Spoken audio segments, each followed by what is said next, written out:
நீங்கள் பார்த்துக் கொண்டிருப்பது நியூஸ் 21 செய்திகள். தமிழ்நாடு செய்திகளை உடனுக்குடன் தெரிந்து கொள்ள நியூஸ் 21 செய்திகளை பாருங்கள். உண்மை, உழைப்பு, உயர்வு. தென் தமிழகத்தில் பிரசித்தி பெற்ற நத்தம் மாரியம்மன் கோவில் மாசி திருவிழா 30,000க்கும் மேற்பட்ட பக்தர்கள் பூக்குழி இறங்கி வழிபட்டனர். தென் தமிழகத்தின் பிரசித்தி பெற்ற கோவில்களில் நத்தம் மாரியம்மன் கோவிலும் ஒன்று. இக்கோவிலில் ஆண்டுதோறும் மாசி மாதம் மாசி பெருந்திருவிழா நடைபெறுவது வழக்கம். இந்த ஆண்டு கடந்த மார்ச் 3ஆம் தேதி கொடியேற்றத்துடன் திருவிழா துவங்கியது. அன்றிலிருந்து தினந்தோறும் மாரியம்மனுக்கு சிறப்பு பூஜைகள் நடைபெற்றது.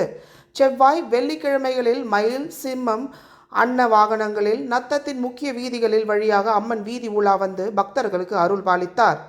திருவிழாவின் முக்கிய நிகழ்வாக இன்று காப்பு கட்டி விரதம் இருந்து வந்த பக்தர்கள் காலை முதலே பால்குடம், அக்னி சட்டி, அலகு குத்தியும் பறவை காவடி எடுத்தும் தங்களது வேண்டுதலை நிறைவேற்றினர். அதனைத் தொடர்ந்து பிற்பகலில் கோவில் முன்பு கழுகு மரம் ஊன்றப்பட்டு கழுகு மரத்தில் இளைஞர்கள் போட்டி போட்டு சுமார் 2 மணி நேரமாக ஏறினர்.